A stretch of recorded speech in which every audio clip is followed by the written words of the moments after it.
या come on. हाँ नहीं अभी मॉडल्स शॉर्टलिस्ट नहीं हुई है, लेकिन आप ये वो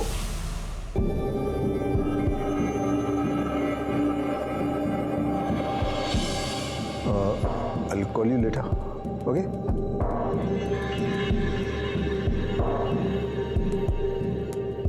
Hi, I'm Renal. Nilesh. How are you?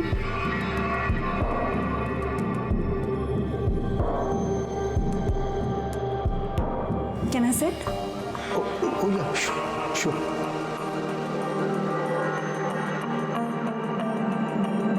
अरे वो राजेश ने बताया नहीं कि वो इतनी टैलेंटेड मॉडल को भेज रहा है। Thank you. If you don't mind, I want to see your figure because we are shooting for lingerie's ad. Yeah, sure. Why not?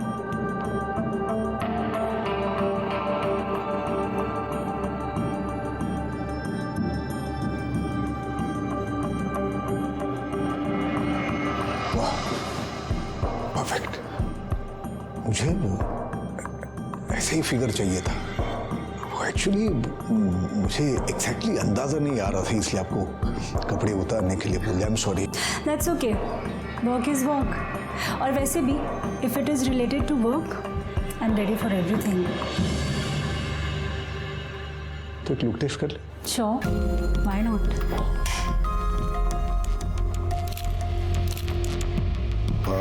अब खड़ी हो जाओ। तो कुछ अलग तस्वीरें लेते हैं। ये थोड़ा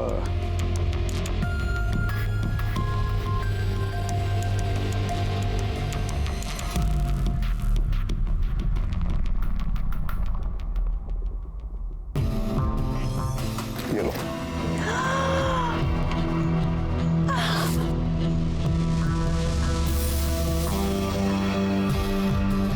Wow, my God, that's my favorite perfume.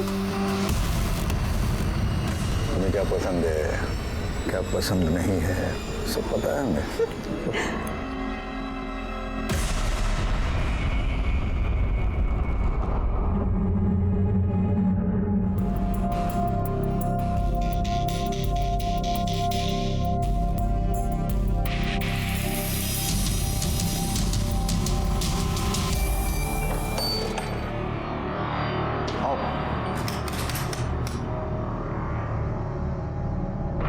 कैसा लगा? अच्छा है, पर तुम्हारा होता तो ज्यादा अच्छा होता। कम ऑन यार। अरे तू दोस्त का हो या मेरा हो, क्या फर्क पड़ता है? हमें थोड़ी बसना है यहाँ पे, थोड़ी देर मजे करेंगे और निकल जाएंगे यहाँ से। गिफ्ट विफ्ट कुछ देते नहीं हो, बस एक ही चीज तुम्हारे दिमाग में रहती है, इस बार मुझे मेरा गिफ्ट चाहिए। अरे हाँ पता है ना, बहुत सारे गिफ्ट दूंगा, लेकिन मैं दूंगा। अरे ये ट्रिप गिफ्ट ही तो है, मान जाओ ना, मान जाओ ना।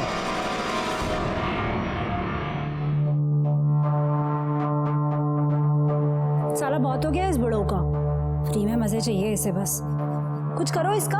अरे आप टेंशन मत लो, मैं बात करता हूँ ना, मैं देखता हूँ उसे।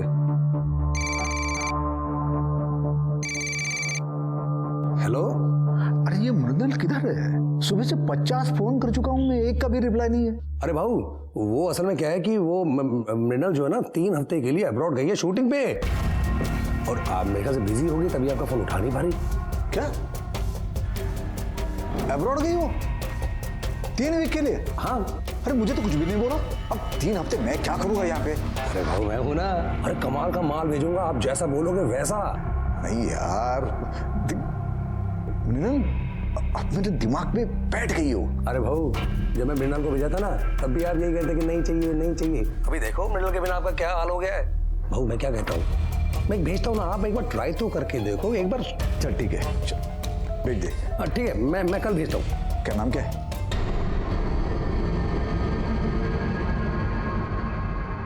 महक।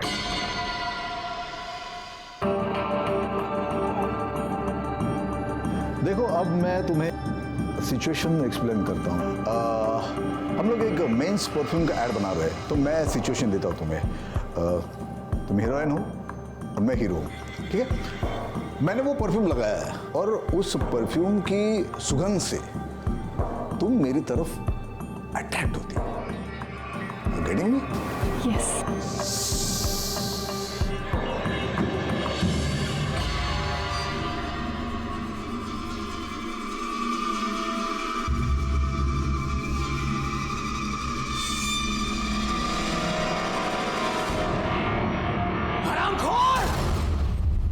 आज मैं तुझे नहीं छोड़ूंगा।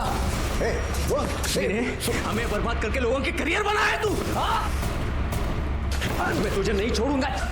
तुझे बचाने कोई नहीं आएगा। इस उम्र में ये सब करते हुए शर्म नहीं आती? शर्म नहीं आती? चिल्ला चिल्ला चिल्ला और चिल्ला।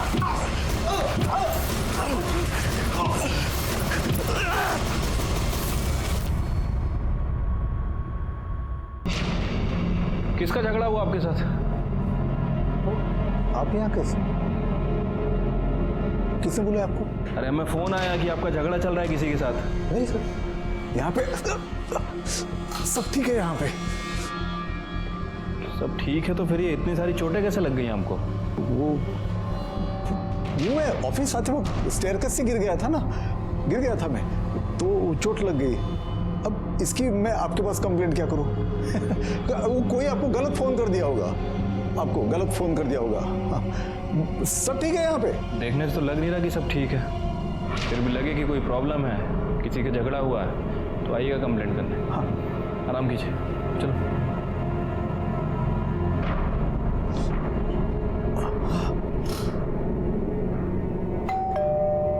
आ रहा हूँ। मैडम है बेडरूम में। बहुत उड़ रहा है ये। इतना गुस्सा क्या हुआ है? ये देखो देखो क्या भेज रहा है मुझे। मुझे तो पता भी नहीं चला उसने ये कब रिकॉर्ड किया है, नहीं तो मैं तब के तभी सब कुछ बराबर कर देती। अब क्या करूं मैं? एक तो बुढ़ा वीडियो भेज रहा है और साथ में मैसेज भी भेज रहा है कि मेरे लिए कुछ करो, नहीं तो मैं कुछ करूंगा। क्या करेगा वो? कुछ करो इसका, अभी के अभी कुछ करो, नहीं तो मैं कुछ कर दूंगी। टेंशन मत लो, मैं बात करूंगा ना। कुछ करोगे तुम? हाँ, टेंशन मत लो। मैं बुड्ढा धमकी दे रहा है इसकी, तो मैं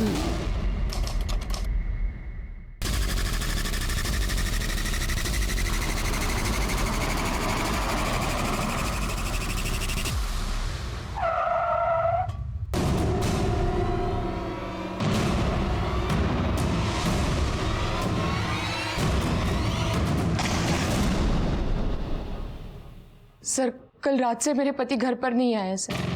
आपने चेक किया? हो सकता है अपने दोस्त के साथ ही कहीं गए हो। नहीं सर, मैंने उनके सभी दोस्तों को फ़ोन किया, वो किसी के साथ भी नहीं है। मेरे पति एक एड एजेंसी चलाते हैं, रोज़ 9 बजे तक घर पे आ जाते थे सर। मगर कल जब वो 11 बजे तक घर पे नहीं आए तो फिर मैंने उनको फ़ोन किया, उनका फ़ोन भी स्विच ऑफ आया सर। अभी भी मैंने फ़ोन किया तो स्विच ऑफ ही आ रहा है सर। फिर मैंने ड्राइवर को फ़ोन किया तो ड्राइवर ने मुझे कहा कि वो गांव जा रहा है। मतलब कल दोपहर को मोहिते रोड पर गाड़ी लगा के इनको चाबी दे के वो छुट्टी लेके चला गया सर। मतलब आपके हस्बैंड गायब हो गए, उसी दिन से आपके ड्राइवर ने छुट्टी ली। आपके हस्बैंड का फोटो है आपके पास? हाँ हाँ है।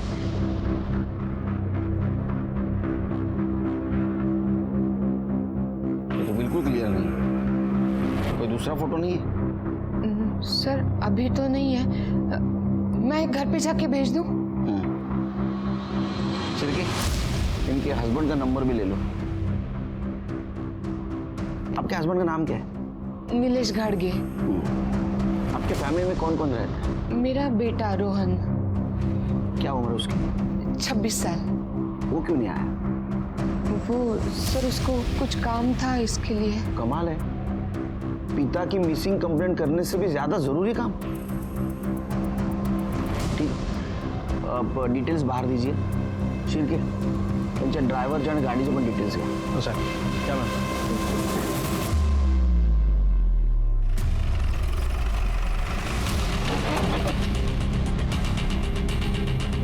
ये गाड़ी? सर गाड़ी तो यही है। एक काम करो, जरा आसपास पूछो, किसी ने गाड़ी को पार करते हुए देखा क्या? अरे भाई, ये गाड़ी किसने लगाई कुछ पता है?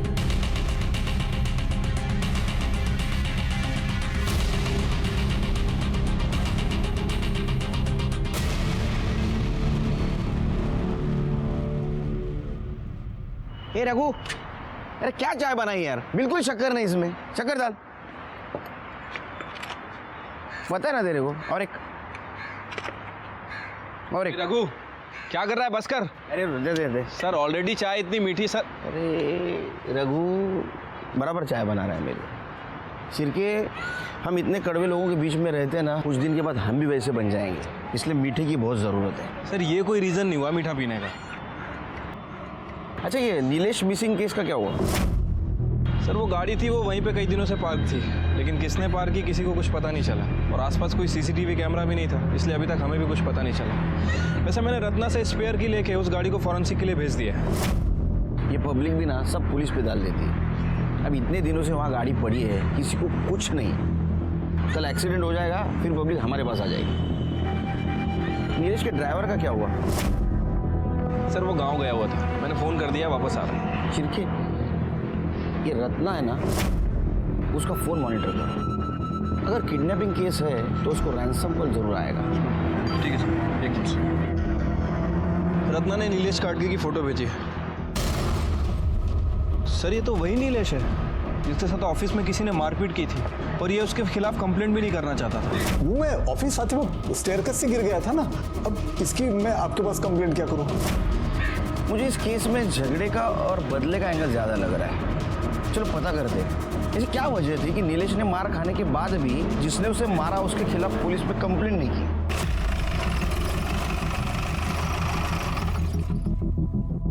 तुम्हारे साहब के साथ उस दिन इतनी मारापीटी हुई, फिर भी उन्होंने पुलिस में कंप्लेंट नहीं की, क्यों?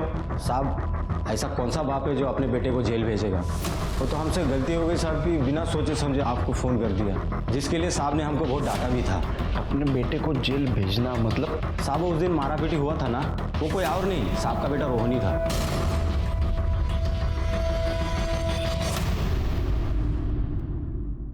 हाँ सर, मारपीट तो की थी, क्योंकि बाबा ने हमें कहीं का नहीं छोड़ा था, जीना मुश्किल कर दिया था हमारा।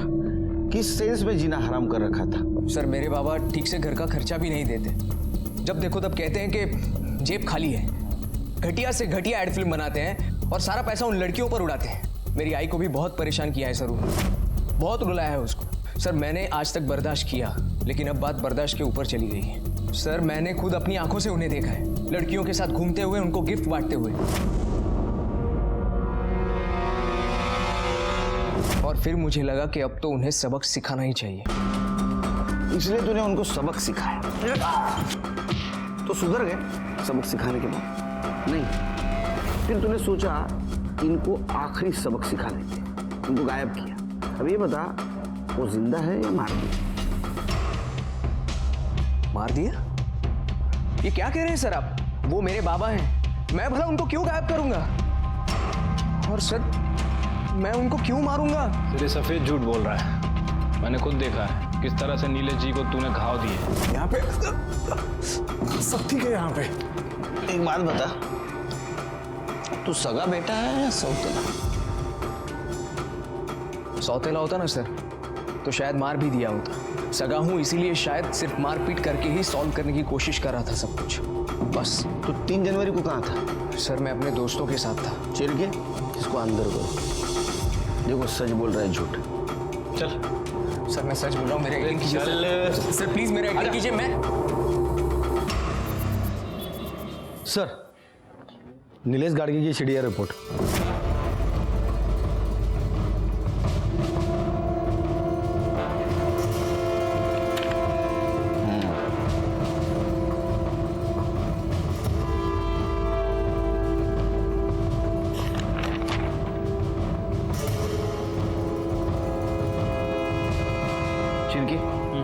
ये वो 3 नंबर है जिसमें 3 हफ्तों से लगातार नीलेश टच में था।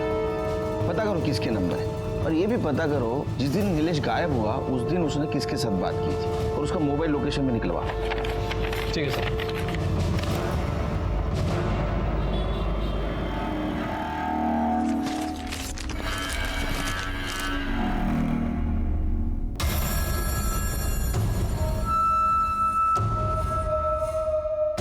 राजेश, राजेश, क्या हुआ? जल्दी आओ, ये देखो, ये पढ़ो इसे।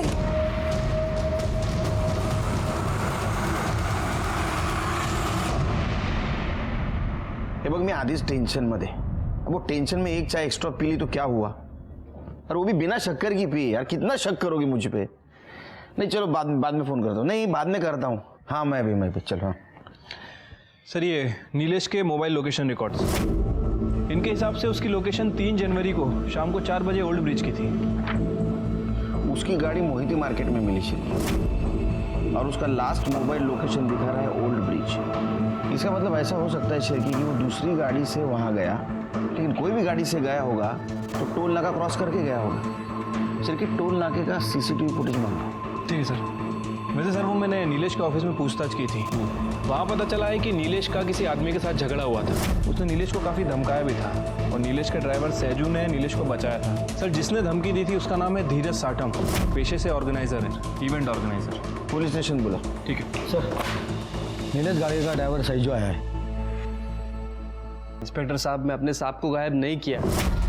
अगर करता तो आपके बुलाने पे खुद यहाँ चल के नहीं आता. तू नहीं आता तो मेरे को लेके आते, समझे. 3 जनवरी को तू नीलेश के साथ था. हाँ साहब, मैं सुबह 11 बजे उनको लेके ऑफिस में गया. फिर वहाँ से 1 बजे एक मीटिंग के लिए गए.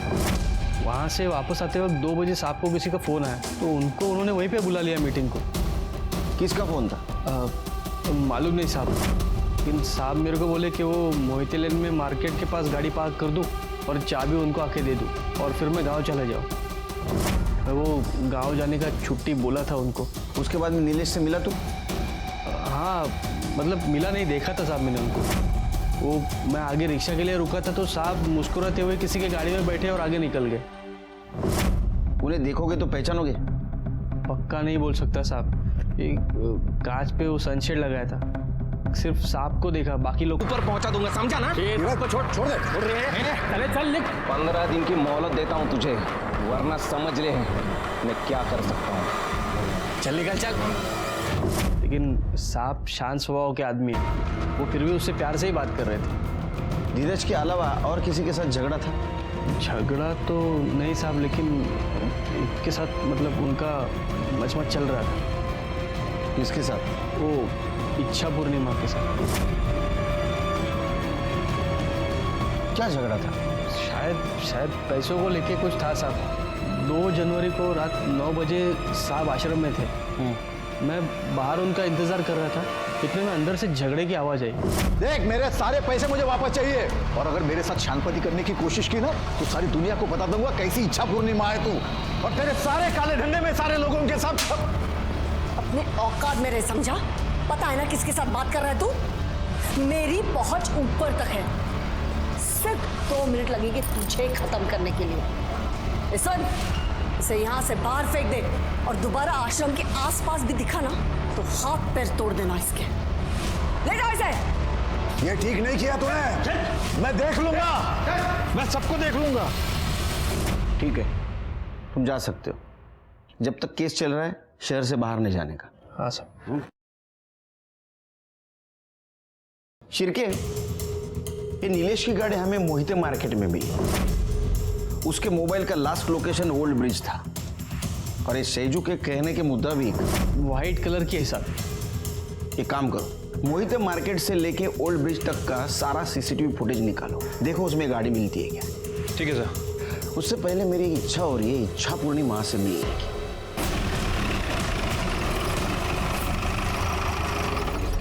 जय माता दी, जय माता दी. माता अपने बालक की हर इच्छा पूरी करती है. बोलो बालक, क्या इच्छा है तुम्हारी? वो तो हम भी पूरी करते हैं, जब कोई हमारे सादे सवालों का जवाब सीधे सीधे नहीं देता. अच्छी बात है, पर आपकी ये इच्छा हम यहाँ पूरी नहीं कर पाएंगे. नीलेश घाटगे से अपने पैसे लिए थे?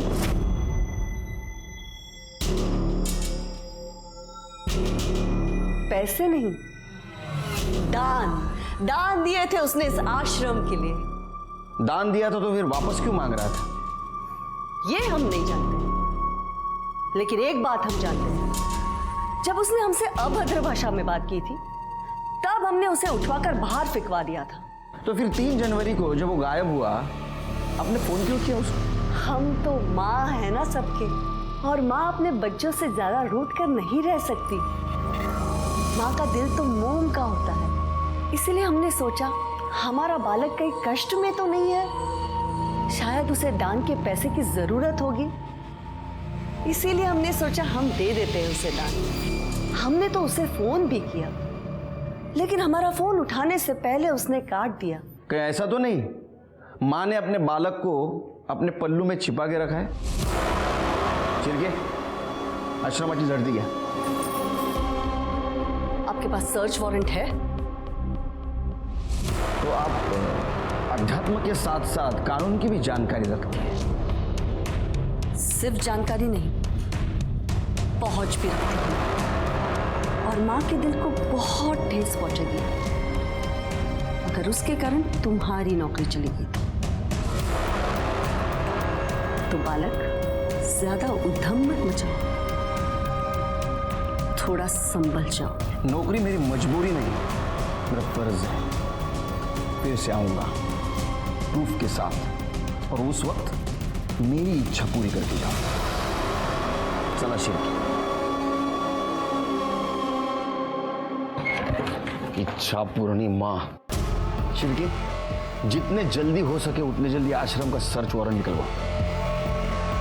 ये जगन माता है ना, ये इंटरेस्टिंग कैरेक्टर ही नहीं, स्ट्रॉन्ग सस्पेक्ट भी है। आपको लगता है कि पैसों के लिए वो नीलेश को मरवा सकती है? अरे शिरके, जो इंसान पैसों के लिए भगवान का दुकान लगा सकता है ना, वो कुछ भी कर सकता है। लेकिन ये केस किडनैपिंग का नहीं लगता। अगर ये केस किडनैपिंग का होता तो अब तक जरूर रैंसम कॉल आता। सर, रोहन की mobile location details. Sir, details के हिसाब से तो 3 जनवरी की शाम 4 बजे से 9 बजे तक वो मॉल में ही था। मॉल का सीसीटीवी फुटेज चेक किया? हाँ सर, मैंने चेक किया था, वो उस दिन उधर ही था। ठीक है, जाओ। लेकिन शिरकी, इसे ये तो साबित नहीं होता कि नीलेश को उसने गायब किया है। ऐसा हो सकता है कि उसने किसी से उसको गायब करवाया हो। कुछ दिन उसके ऊपर ध्यान रखो। ठीक है सर। सर, धीरज साटम आ गया। सर, मैं उसे क्यों मारूंगा? इवेंट कंपनी के नाम से वो सिर्फ मुझे क्लाइंट लाके देता था। शूट, वो क्वालिटी डिलीवरी, ये सब मेहनत मेरी थी। क्लाइंट को करोड़ों का बजट देता था और मुझे आधे में निपटाता था। सर, इस बार तो उसने मुझे आधे पैसे भी नहीं दिए। सर, वो मुझे देने के लिए उसके पास पैसे नहीं थे, लेकिन लड़केबाजी में उड़ाने के लिए उसके पास पैसे थे। मतलब तुम्हें सिर्फ पैसा कमाना था, और तुम्हें पता था कि उसके पास पैसा है लेकिन वो नहीं दे रहा है, इसलिए तुमने उसे किडनैप कर दिया। फिर भी उसने पैसे देने से मना किया, इसलिए शायद तुमने उसे मार दिया। सर, मैं उसे किडनैप करने से या मारने से उल्टा फंस जाऊंगा। मार्केट में 2.5 करोड़ रुपए भरने हैं सर मुझे। और अगर सर मैंने उसे किडनैप किया होता तो उसके फैमिली को मैंने फ़ोन किया होता पैसे के लिए। क्यों? तुम्हें किसी ने बताया नहीं? उसको रैंसम कॉल नहीं आया? सर, मुझे लगा आपने मुझे यहाँ बुलाया तो अब तक नहीं होगा। ठीक है, जाओ। नीलेश के कार से फॉरेंसिक रिपोर्ट में कुछ नहीं मिला। नीलेश का बेटा रोहन, इच्छा पूर्णिमा और धीरज साटम, ये सब इस केस के सस्पेक्ट थे। उनका मोटिव समझ में आ रहा था, लेकिन उनके खिलाफ हमारे पास कोई ठोस सबूत नहीं था। ये केस किडनैपिंग का नहीं है, ये भी समझ में आ रहा था, क्योंकि सज्जू ने नीलेश को गाड़ी में हंसते हुए बैठते हुए देखा था। इसका मतलब वो उसके जान पहचान वाले थे, और कोई रैंसम कॉल भी नहीं आया था। मतलब ये केस किडनैपिंग और मर्डर, इससे भी कुछ अलग मामला था। इस केस के बारे में आश्रम से कुछ क्लू मिलने की उम्मीद थी, लेकिन कोर्ट ने आश्रम के सर्च वारंट की अर्जी खारिज कर दी। लेकिन अभी भी सवाल ये था कि ये नीलेश गया किसके साथ, क्यों गया और उसका क्या हुआ। ये सब हमारे दिमाग में चल रहा था। ऐसे में इस केस की एक ओपनिंग हमें मिली। सर, टोल नाके का सीसीटीवी फुटेज चेक किया सर। वहाँ ठीक वैसे ही कार पास होती दिख रही है जैसा हमें सैजू ने डिस्क्राइब किया था, और ठीक उसी समय क्रॉस हो रही है जब नीलेश का फोन स्विच ऑफ हुआ था। गाड़ी के अंदर कौन कौन बैठा था? नहीं सर, किसी का फेस साफ साफ नहीं दिख रहा है। सर, ओल्ड ब्रिज के आगे नदी किनारे एक लाश मिली है।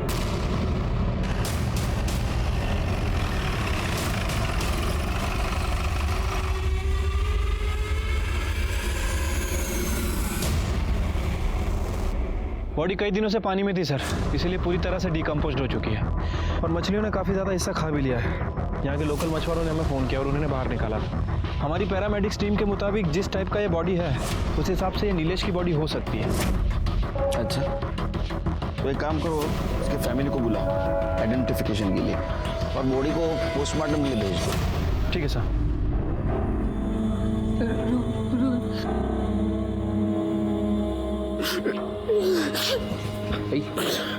आई शांत हो। ये कुछ सामान मिला है।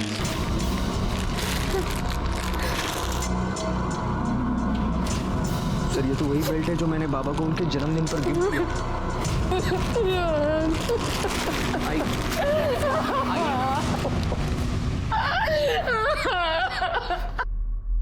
शिर्के, ये बेल्ट और चेन के पहचान से ये नहीं साबित होता कि ये बॉडी नीलेश की है। ये बॉडी का और रोहन का डीएनए मैच करा। ठीक है सर। सर, नीलेश के कॉल रिकॉर्ड में जो 3 नंबर मिले थे उनमें से 1 नंबर धीरज का है, बाकी के 2 नंबर किसी राजेश पाटिल और रति शिंदे के नाम रजिस्टर्ड है। इन दोनों के साथ नीलेश लगातार टच में था, लेकिन रति शिंदे के साथ पिछले 1 महीने से उसका कम्युनिकेशन बंद है और राजेश पाटिल के साथ 3 जनवरी को उसने आखिरी बार बात की थी। दोनों को पुलिस स्टेशन बुला। सर, मैंने दोनों का फ़ोन ट्राई किया, लेकिन दोनों का ही फ़ोन बंद है 3 जनवरी के बाद। कितने तारीख से? 3 तारीख से। 3 जनवरी। Yes sir. मतलब जिस दिन नीलेश गायब हुआ। हाँ सर। एक और इंटरेस्टिंग बात, नीलेश का फ़ोन बंद होने से पहले उसके फ़ोन पर किसी यास्मीन का कॉल आया था। ये यास्मीन यही नया नगर में ब्यूटी पार्लर चलाती है। और ये राजेश पाटिल और रति?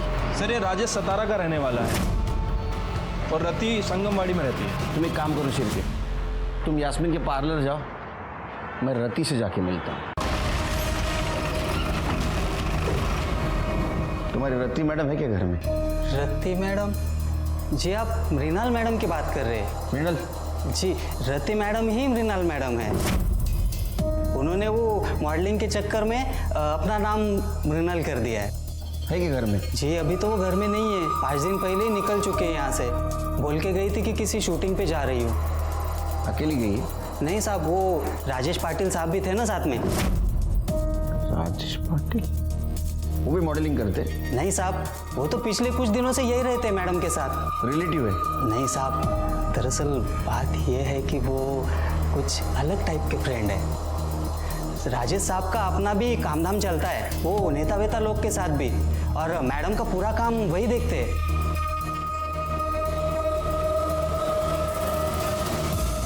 इसको जानते हो? जी ये तो नीलेश साहब है। नवंबर महीने में तो ये बहुत आना जाना करते थे मैडम के पास, पर पता नहीं क्या हुआ, दिसंबर में आना ही बंद कर दिया उन्होंने।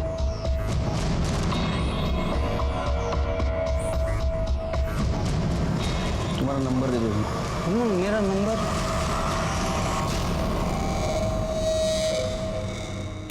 हाँ, मैं नीलेश जी को जानती हूँ। उनके यहाँ पे जब भी इवेंट्स और एडवर्टीजमेंट होते हैं, मेरे यहाँ से ही हेयर और मेकअप आर्टिस्ट जाते हैं। लास्ट टाइम नीलेश गाडगे से आपकी बात कब हुई थी? ठीक से याद नहीं आ रहा है, बट कुछ दिन पहले ही।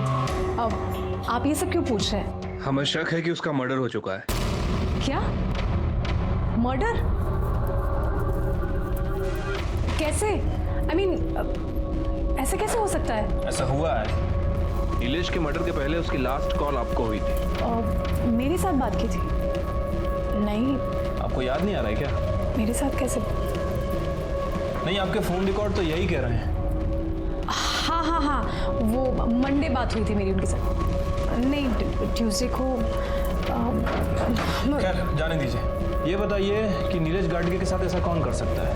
कोई दुश्मन, कोई दोस्त, किसी पर शक है आपको? देखिए सर, मेरा उनके साथ प्रोफेशनल रिलेशन था। मैं आपको कैसे बता सकती हूँ कि उनका मर्डर कौन कर सकता है और कौन नहीं। ठीक है।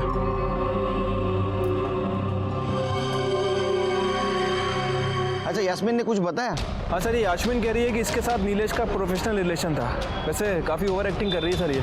अच्छा, ध्यान रखो उस पर। ठीक है सर। रोहन के डीएनए टेस्ट से पता चला कि वो बॉडी नीलेश की ही थी, और पीएम रिपोर्ट से ये पता चला कि नीलेश का मर्डर गला दबाने से हुआ है, और वो भी 3 जनवरी को शाम 4 से 6 बजे के बीच में। यानी ऐसा हो सकता है कि उसको ओल्ड ब्रिज पे मारा गया, बाद में पानी में फेंका और बॉडी बहते बहते दूर चली गई। लेकिन सवाल ये अभी भी था कि क्यों और किस लिए। ऐसे में हमें और एक इन्फॉर्मेशन मिली कि राजेश के क्रेडिट कार्ड से गोवा के लिए 2 फ्लाइट की टिकट बुक की गई है, राजेश पाटिल और रतीश शिंदे के नाम से। हमने तुरंत गोवा पुलिस को इन्फॉर्म कर दिया और उन्हें कहा कि जैसे ये दिखाई दे हमें इन्फॉर्म कर। अरे यार, मुझे किसी को अर्जेंट कॉल करना है। इतने दिनों से यहाँ गोवा में ही पड़े हुए। दो, मुझे ऑन करने दो। मैडम, आपका ये अर्जेंट कॉल हमें फंसा देगा। मैं आपके हाथ जोड़ता हूँ, 2-4 दिन शांत रहिए। मैडम, आपके लिए मैं कितना कुछ कर रहा हूँ और आप ब्लडी हेल। सर, ये राजेश पाटिल का कॉल रिकॉर्ड्स है। इनके हिसाब से उसने आखिरी बार बात किसी चंदू मोरे से की थी। ये चंदू मोरे एक्स मिलिट्री मैन है सर, और 3 जनवरी को इन दोनों के बीच 1-2 नहीं बल्कि 15 से 20 कॉल एक्सचेंज हुई थी। फिर ये लगता है केस सॉल्व हो रहा है। एक काम करो, ये चंदू कहाँ मिलेगा देखो, और 3 जनवरी को उसका मोबाइल लोकेशन निकलवा। ठीक है सर।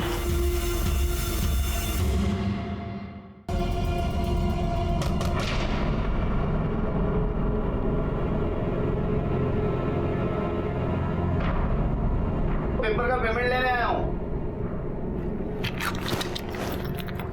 कितना हुआ? अरे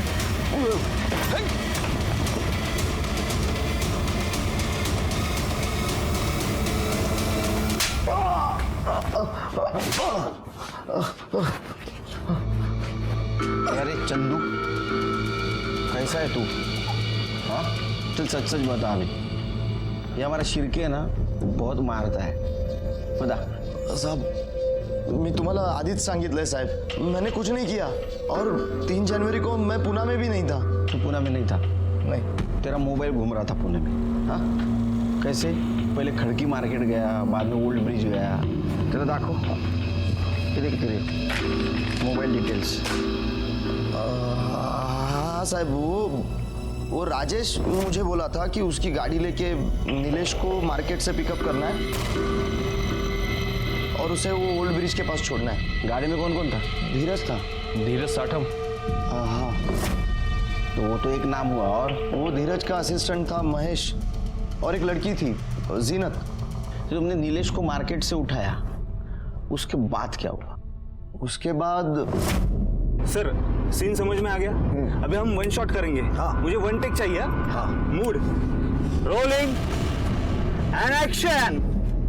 मुझे लगा कोई फिल्म की शूटिंग चल रही है। फिर थोड़ी देर बाद महेश ने मुझे गाड़ी रोकने के लिए कहा, मैंने रोक दी। अभी आप थोड़ी देर के लिए उतर जाओ, और दादा आप भी। मुझे इनके कुछ क्लोजअप शॉट लेने हैं, तो मैं ले लेता हूँ अभी। फिर मैं और जीनत गाड़ी के बाहर पास में ही खड़े थे। वो तीनों ही अंदर थे साहब। मैं जीनत को ही देख रहा था। उसे किसी का फोन आया था और वो नंबर दे रही थी उसे। फिर धीरज बोला अंदर आओ, बैठ जाओ, हो गया। फिर मैं और जीनत अंदर गए। मेरे बाजू वाले सीट में जीनत बैठी थी। हम लोग वहाँ से निकल गए। हाँ, थोड़ी देर आगे जाने के बाद मुझे हल्का होना था, इसीलिए मैंने गाड़ी रोकी और थोड़ा दूर जाके आया। मैं वापस आकर देखा तो। पर किया क्या तुम दोनों ने? अरे पहली बार शूट पे आई है कि तू? नीचे सीन चालू है, बाकी सब ठीक है। फिर झूठ मत बोलो, मैंने देखा है तुम दोनों को। अरे मैडम, समझो बात को। नीचे शूट चालू है, दूसरा यूनिट काम कर रहा है। नीलेश साहब कहाँ गए? अरे उनका पानी में गिरने का शॉट था ना यार, वही चल रहा है। और तुम दोनों टेंशन मत लो यार, नीचे दूसरा यूनिट है, उनको निकाल लेगा पानी में से। अरे यार चलो चलो यार, चंदू बहुत देर हो। चलो मैडम, चलो।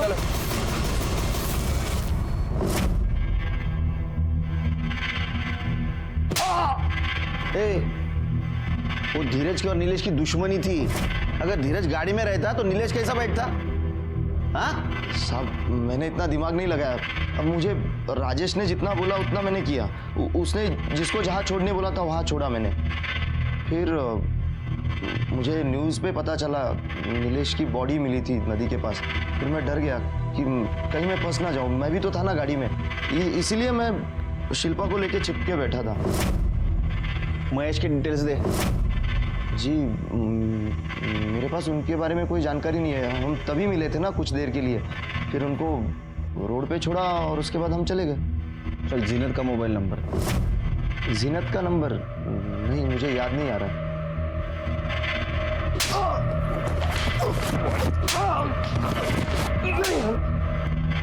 आया क्या कुछ याद? सांग। सर, नीलेश सर के साथ उस दिन मैं भी थी गाड़ी में। मुझे कहा गया था कि ऑडिशन चल रहे हैं यहाँ पे। तुम्हारे और नीलेश के अलावा गाड़ी में और कोई नहीं था? सर 2 लोग और थे। एक चंदू नाम का ड्राइवर था और उसी की साथ वाली सीट पे एक महेश नाम का लड़का था जो डायरेक्ट भी कर रहा था और शूट भी। आर यू श्योर कि गाड़ी में सिर्फ 4 ही लोग थे? Yes sir. सर एक्चुअली एक आदमी और आया था जब गाड़ी ओल्ड ब्रिज के पास रुकी थी। मुझे कहा था कि सर का क्लोजअप लेना है इसलिए तुम्हें गाड़ी से उतरना पड़ेगा, और फिर मैं गाड़ी से बाहर आ गई। एक्चुअली नीलेश का क्लोजअप लेने के बाद मुझे गाड़ी में आगे वाली सीट पे बिठा दिया गया था और मैंने अपना हेडफोन लगाया था। फिर थोड़ी देर के बाद जब मैंने पीछे देखा तो महेश ने मुझे कहा कि नीलेश जी सो रहे हैं, तो फिर मैंने अपना गाना सुनना फिर से शुरू कर दिया और थोड़ी देर के बाद गाड़ी फिर से रुकी। सर मुझे लगा कि ड्राइवर और बाकी लोग ऐसे ही रेस्ट करने के लिए निकले हैं, बट जब मैंने पीछे देखा तो क्या कर रहे हो तुम लोग? अरे कुछ नहीं, रिलैक्स रिलैक्स रिलैक्स, कुछ नहीं हो रहा है। नीचे सीन चालू है, बाकी कुछ नहीं। अरे रिलैक्स, कुछ नहीं है। शूटिंग है, शूटिंग है। झूठ मत बोलो। दूसरा यूनिट है वहाँ पे, वो उठाएंगे उसको। अरे मैडम आप इतना परेशान क्यों हो रही हो? आप चलो। सर जब हम पुणे पहुंचे तो मुझे उन्होंने 1 लाख का कैश दिया और कहा कि नीलेश जी ने एडवांस दिया है और बाकी पैसे कॉन्ट्रैक्ट साइन करने के बाद मिलेंगे। सर कुछ दिनों के बाद जब मैंने न्यूज़ में देखा तो मुझे पता चला कि नीलेश जी का मर्डर हो चुका है और उनकी डेड बॉडी पास वाले ओल्ड ब्रिज के नदी से मिली है। ये काम तुम्हें किसने दिलवाया था? क्या नीलेश ने डायरेक्ट बुलवाया था? सर नीलेश जी को तो मैं जानती भी नहीं थी, मैं तो यास्मीन जी के थ्रू गई थी। यास्मीन जो वो नया नगर में पार्लर चलाती है वो? सर मैं लड़कियां सप्लाई करती, अपने पार्लर को ऑफिस की तरह यूज़ करती। नीलेश और राजेश के यहाँ नई लड़कियां भेजती थी। सर मुझे बिल्कुल भी आइडिया नहीं था कि वो लोग नीलेश का मर्डर करने वाले हैं। रति मतलब मृणाल शिंदे को जानती हैं? यस सर, वो भी मॉडलिंग के नाम पर एस्कॉर्ट का धंधा करती है। ठीक है, क्यों जाने। चलो सर ये चंदू के कॉल रिकॉर्ड्स। सर नीलेश के गायब होने के बाद चंदू 1 नंबर पे बात कर रहा था। जब उस नंबर के बारे में डिटेल्स निकाली तो पता चला वो नंबर गोवा में है। लेकिन सर हैरानी की बात यह है कि वो नंबर मृणाल के नौकर का था और नौकर इस वक्त पुणे में है। चंदू एक ही नंबर से बात कर रहा था। तो एक काम करो, वो नंबर ट्रैक करो, देखो कि इसके पास है, उसको उठा के लाओ। जिसके बारे में मैं सोच रहा हूँ उसके पास ही ये नंबर हो सकता है। सर राजेश ने मुझे बताया था कि नीलेश को ब्लैकमेल करने के लिए ऑडिशन के बहाने एक वो वीडियो बना रहा है। मैंने सोचा उसी बहाने मैं अपने पैसे निकाल लूँ। जब वो शूट खत्म हुआ तो मैं खुद वहाँ जाता हूँ। ये तो गेलो साइड में चंदू और मैं पीछे की सीट पर बैठे थे। मैं उसे ब्लैकमेल कर रहा था कि मेरे पैसे दे देने तो मैं वो वीडियो वायरल कर दूंगा। तो वो चीखने चिल्लाने लग गया और चंदू ने उसको मुँह पकड़ा। सर मर गया वो। मैं 17 साल से नौकरी करता हूँ। तो किससे बात कर रहा है समझ में आ रहा है? मुंह बंद करने से किसी की मौत नहीं होती, दम घुटने से होती है। इसका मतलब नीलेश मरा नहीं, मारा गया। और ऐसा कैसे रे? तू सही जगह सही टाइम पे पहुंचा। तू क्या अंतर्यामी है? धीरज बाबा? हाँ सर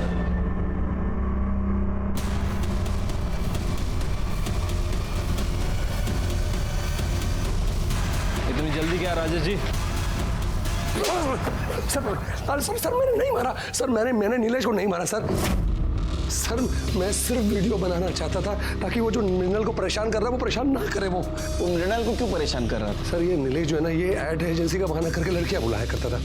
और सर मैं लड़कियां सप्लाई करता था। मृणाल को भी मैंने ही भेजा था। लेकिन सर नीलेश ने ना मृणाल के साथ सेक्स करके उसका वीडियो बना के उसको ब्लैकमेल करना शुरू कर दिया था। प्रूव करना?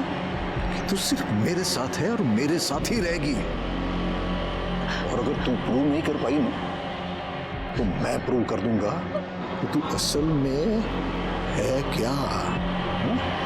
और सर मैं उसका वीडियो बना के मैं उसको परेशान करना चाहता था ताकि वो मृणाल को परेशान करना बंद कर दे। सर बस सर इतना ही है। तू पक्का सोशल वर्क नहीं कर रहा था। क्योंकि तू भी मृणाल के लिए लाइन में खड़ा था और इतना डेस्परेट हो गया कि तूने नीलेश को मरवा दिया। नहीं सर, मैंने किसी को नहीं मरवाया सर। तू एक बात बता, तेरे गाड़ी में मर्डर हुआ फिर भी तेरे को पता नहीं और तूने कुछ किया नहीं, तो भागा क्यों? सर मैं कहीं नहीं भागी और ना ही मैंने कुछ किया है। ये राजेश क्या कर रहा है, कहाँ है, मुझे कुछ नहीं मालूम। बहुत इनोसेंट है। राजेश ने कहा चलो कहीं जाके छिप जाते, अब चली गई। हाँ सर, मुझे कुछ नहीं मालूम। लेकिन फिर भी आपको यहाँ रहना पड़े। इस केस में एक नहीं वो सारे एंगल छिपे थे। जलन, जेलसी, बदला, धोखा, लालच। नीलेश के अय्याश बिहेवियर ने उसको गुनाह की दस्तक जरूर दी थी। उसने उसे सुना लेकिन उसे बढ़ावा दिया और इसका नतीजा ये हुआ कि उसको अपनी जान देनी पड़ी। धीरज, महेश, राजेश, चंदू ये एक दूसरे पर इल्जाम लगा रहे थे, लेकिन सर्कमस्टेंशियल एविडेंस के आधार पर कोर्ट में बार बार बयान बदलने के कारण कोर्ट ने उन्हें नीलेश मर्डर केस में सजा सुनाई। सबूतों के अभाव पर मृणाल का नीलेश मर्डर केस में डायरेक्ट संबंध प्रूव नहीं हुआ, लेकिन नीलेश मर्डर केस के बारे में उसे पता था लेकिन उसने पुलिस को इन्फॉर्म नहीं किया, इसके वजह से उसे सजा मिली। जीनत और यास्मीन को भी नीलेश मर्डर केस में सजा मिली क्योंकि उसे इस केस के बारे में पता था लेकिन उसने पुलिस को इन्फॉर्म नहीं किया। इसी के साथ मैं सीनियर इंस्पेक्टर सुनील केलकर आप सबसे विदा लेता हूं। फिर मिलेंगे अगले एपिसोड में, तब तक के लिए सतर्क रहिए, देखते रहिए क्राइम पेट्रोल 10 तक। मकसद बताना नहीं, बचाना है। जय हिंद।